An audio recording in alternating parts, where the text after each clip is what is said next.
As a genre, JRPGs tend to borrow a lot of tropes and elements from its anime brother, or cousin, or friend, or whatever metaphorical connection you want to use to describe their similarities. Of such, one of my favorites is definitely the classic tournament arc popularized by shonen anime such as Dragon Ball and Yu Yu Hakusho. For various plot reasons, the hero decides to enter in a fighting tournament of sorts to test his strength, and is pitted against a variety of unique challengers in one-on-one combat to eventually declare an overall winner. It's about as cliche as it gets, and I love every second of it. I mean, some of my favorite childhood memories growing up involve just kicking back and watching the numerous world martial arts tournaments in Dragon Ball and Dragon Ball Z. So yeah, naturally, I absolutely loved it when JRPGs dedicated a portion of the game to a good old-fashioned tournament. With that said, we thought it'd be fun to take a look back at some of the various tournament arcs we've gotten in JRPGs over the years and rank them in a top 10 list. To set a little criteria, I'm only going to include traditional one-on-one fighting type tournaments, so the Festival of the Hunt from Final Fantasy IX and the Blitzball tournament from Final Fantasy X, for example, won't be included here, even though I really do love them. I'm also going to limit it to just one entry per series. Now with all that cleared up, let's end this longer than necessary intro and start the countdown of the top 10 tournament arcs in JRPGs. Coming in at number 10, we have the Colosseum tournament from Tales of Vesperia. The tournament in Tales of Vesperia takes place a good ways into the game, probably a little past the halfway point. A guild by the name of Ruins Gate requests your help and asks you to defeat the current Colosseum champion who has been causing political strife in the city recently. Naturally, your party agrees and chooses Yuri to be the one to take part in this one-on-one tournament. The tournament itself is pretty basic though and short in length, and doesn't really have any gimmicks to make it unique or that interesting. Like seriously, the whole tournament arc, if you can even call it that, can be finished in about 10 to 15 minutes. Honestly, it almost feels like the developers just thought, okay, we're a series known for a lot of anime tropes. What else can we throw in there? The animes often have tournaments of sorts, right? What is this, Reggie? You son of a bitch, that's a brilliant idea. Put that shit in there. You son of a bitch! In all seriousness though, while I do really love this game, this part kinda just felt like they were checking off a box more than anything. Even meeting up with Flynn again and finding out you were just being set up doesn't really save this one from being fairly forgettable. Thankfully, the list gets much better from here. Coming in at number 9, we have the Contest of Champions from Breath of Fire 3. And just going from the 10th spot to the 9th spot, we already have a huge step up in quality. The Contest of Champions takes place in the child saga of the game and stands out for numerous reasons. The rounds all have their own gimmicks, which make them more fun to fight in than just a normal battle. The first round takes place in the Hall of Fire, which has you fighting on top of platform-holding bodybuilder statues above a pit of lava. The statues, known as Dodai, can also be attacked and defeated, which will make them lower their opponent into the flames. To be honest, I never really bothered with this though, and just took care of the team of 3, one at a time, the old-fashioned way. The next round takes place in the Hall of Null Magic, which, as you guessed it, prevents you from using magic. Before the fight, your opponent comes over to your waiting room and gives you some sob story, telling you how he really needs the money in order to save his sick daughter. It actually makes you feel really bad at first, and so you end up kicking his ass anyway, and find out that he was just full of shit the whole time. Finally, the championship match places Ryu in a one-on-one battle against Gar, who ends up becoming a party member actually, and is the most plot-relevant one in the whole game. It is an unwinnable fight though, which does suck, and is a bit anticlimactic. That reason, alongside the tournament only being 3 rounds long, one of them being an unwinnable fight, is why it ranks pretty low on this list. It's still a fun tournament though, and memorable enough. At number 8, we have the Hero Contest from The Legend of Dragoon. This is definitely one of the JRPG tournaments I have the most nostalgia for, but when analyzing it through a modern lens, to be completely honest, there's not a whole lot of substance here. It's still a fun time though. There's no real plot reason for you to even enter in this, other than just start hearing about it and being a fictional fantasy world equivalent of a gym bro and being like, oh fuck, a tournament where people fight and shit, sign me up. Gotta go tell Lavitz about this. Out of my way, you bird! Though to be fair, I guess, while there is no plot relevance initially, you do meet some plot important characters there because of it. One of them includes the master of the Rogue School of Martial Arts, Haschel, who also happens to be an old traveling companion of Dart's. He ends up joining your party after the tournament, so it's a cool, brief introduction to his character. The tournament itself is 5 rounds long, with each fighter having their own unique feature or attack of sorts to help them stand out in a way. It's nothing too crazy, but I do at least appreciate that they included a handful of rounds, unlike Breath of Fire 3, which only had a few. Though what it does similarly to Breath of Fire 3, which I'm not a huge fan of, is have the final round as an unwinnable fight. This time you fight against Lloyd, who serves as one of the main antagonists in Legend of Dragoon, and it does a good job at painting him as a badass, I guess, but I don't know. Regardless of the plot reason, unwinnable fights are usually never that fun. All in all, the hero contest is still a fun time. I just wish there was a bit of a stronger narrative there, and that the dialogue wasn't so stiff, but that's more of a problem I have with the game in general though, and not just this section. Coming in at number 7, we have the Colosso Finals from Golden Sun. This tournament is pretty unique and memorable for a variety of reasons. In addition to one-on-one combat, there's also an obstacle course requiring the use of your psi energy leading up to the fight. Not only can you collect some bonus items along the way, but if you make it to the arena before your opponent does, you get to equip the stronger of the 2 equipment that's lying right there. Your equipment does carry over into the next round as well, so it's pretty important to make sure you get the stronger of the 2. Before the rounds even start, however, you can strategically place the rest of your party members in parts of the stands where they can manipulate the obstacle course with their own psi energy to make it easier for Isaac to navigate through more quickly. Yes, it is absolutely cheating in every sense of the word, but it's pretty fun from a gameplay mechanic at least. Anyway, there are 3 rounds in total, and I really love how the 3rd round is optional to win actually, and just nets you another bonus item if you do so. In my opinion, it's a pretty good way to implement these tournament arcs. Make them mandatory to enter, but optional to win for the players who put in all the necessary effort to do so. Probably the coolest thing about this tournament though is that if you actually win it and transfer your clear save data from this game into the sequel The Lost Age, the opponents you beat here will actually challenge you to a rematch, and you can beat them again for another, you guessed it, bonus item. If nothing else, this is certainly the most unique tournament on this list for that feature alone. Sharing the number 6 spots, we have both the Ave tournaments and the Battle Arena from Xenogears. Yep, there are 2 tournaments in Xenogears, so I figured if I was going to mention one of them, I might as well mention the other. The first tournament takes place in Bledavik, which is the capital of Ave, and has Faye fighting in hand-to-hand combat. What makes this one interesting though is that while Faye is doing that, Bart is simultaneously breaking into Fatima Castle in an operation that is directly affected by Faye's performance in the tournament and how much time he can buy him. The farther that Faye advances, the less guards there are for Bart to worry about in breaking in. In addition to fighting against some unique and plot-important characters, you can also win some cool items the more opponents you beat. Overall, I really like how they implemented this tournament, other than the unwinnable final round, that is. The next tournament takes place in the rival nation of Kislev in their capital metropolis city of Nortune. This one is super unique as instead of the normal combats, you fight in a 3D fighter of sorts that is an exclusive gameplay mode to this tournament only. I mean, it's nothing that complex, but it's still really cool for them to include and just goes to show how ambitious of a game Xenogears really was.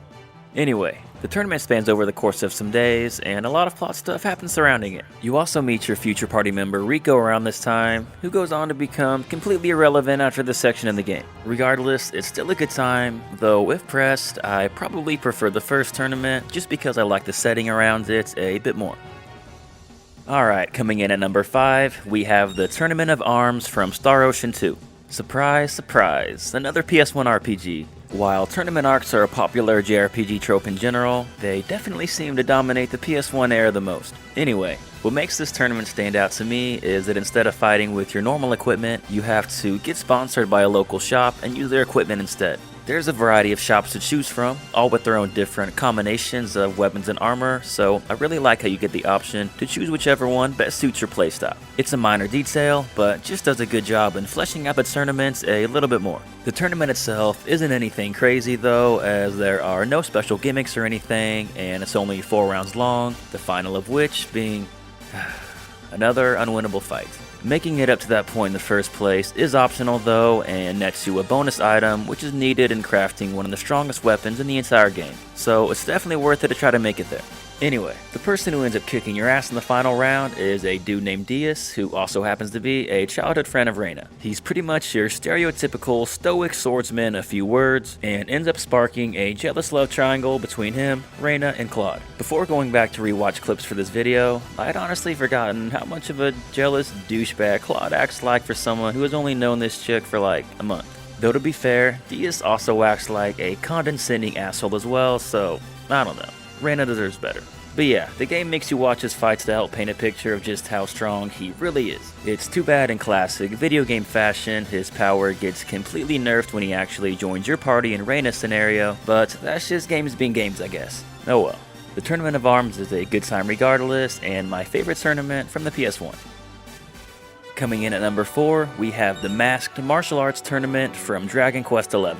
Oh man, I was really tempted to put this one higher given my huge love for the World Martial Arts tournaments in Dragon Ball, as this is pretty much that in video game form. As good as it is though, there are just some others that are slightly better. With that said, I really love this one for a lot of reasons. For one, the mask gimmick, while only superficial, is kinda cool and adds some personality. I also really like how it's a 2-on-2 tournament where they pair up the partners randomly, though that doesn't stop the rest of your party from still entering and even fighting against you later on. The contestants also have tons of charm and personality themselves, with silly pun-based nicknames in classic Dragon Quest fashion.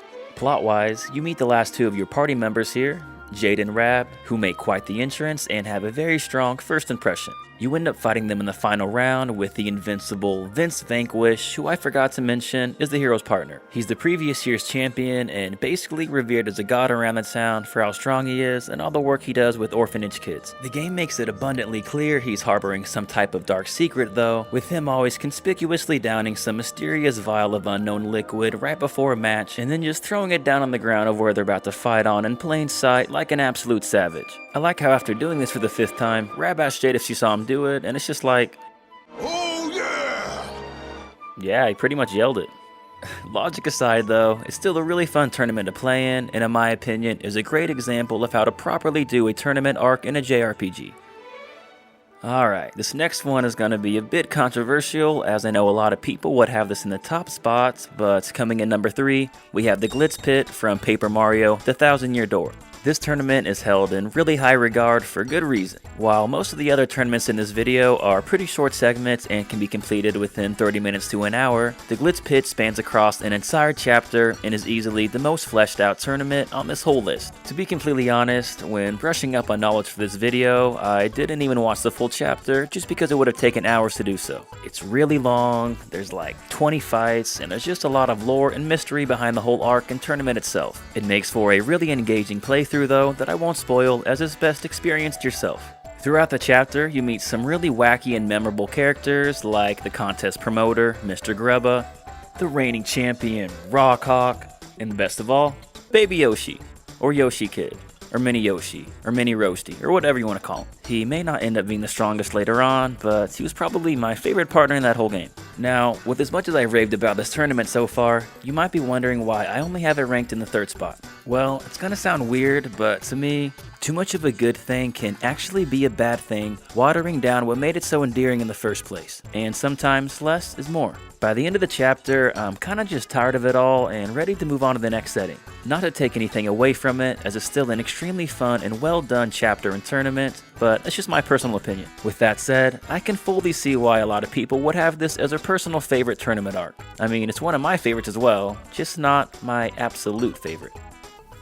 Coming in at number 2, we have the Martial Arts Tournament from Trails in the Sky, 1st chapter. This tournament is one of my favorites, not because it does anything super unique, but just because of how well it executes everything that it does do. It has 4 fun rounds, each with more plot relevant characters than the last. It also spans over the course of the last chapter, splitting it up into smaller doses, making sure that you don't get burnt out on it at any one time. And being that it does take place in the final chapter of the game, there's a lot of juicy plot details surrounding this tournament, so it makes it pretty memorable in that regard. Trails in the Sky just has extremely fleshed fleshed out and well-written dialogue in general, and this tournament arc is no exception. I mean, that's probably the biggest reason why this one is so good and sticks with me over the years. The tournament itself is still a lot of fun, however, with the semifinal round against your fellow bracers being a highlight. The championship match against the elusive and infamous Lawrence, who goes on to become an extremely plot-relevant character, is also a lot of fun and features absolutely amazing music that really sets the mood for the fight.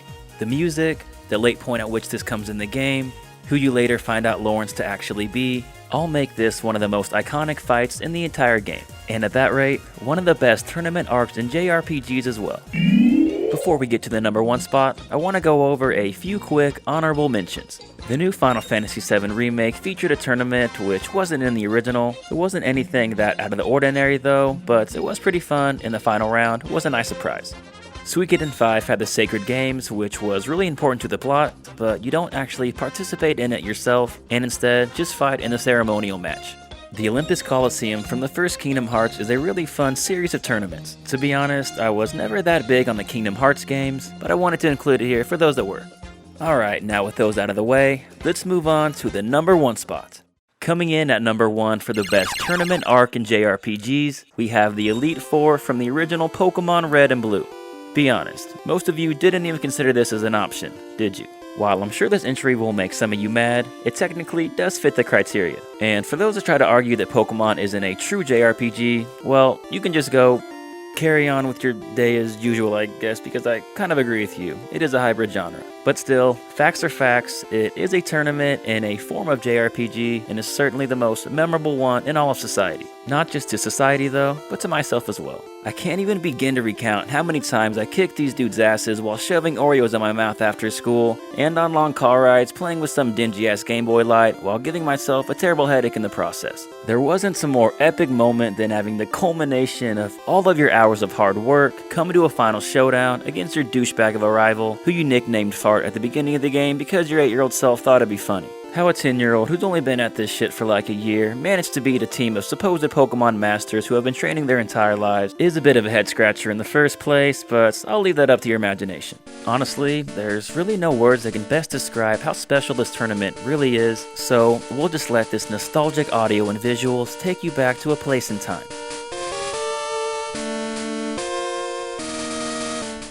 Alright, and that wraps up this video over the top 10 tournament arcs and JRPGs. As always, we hope you enjoyed it, and more importantly, out of all the many things you could be doing, we appreciate you taking the time out of your very busy day to watch this. Let us know with a comment below if you agreed or disagreed with our list and what some of your favorite tournament arcs and JRPGs are. And if you haven't already, it would mean a lot if you could hit that like button or even consider subscribing if you enjoy our content. For those wishing to further support the channel, links to our Patreon and social media are in the bio below. Other than that, hope you have an awesome day everyone. This is Gaming Productions. Until next time.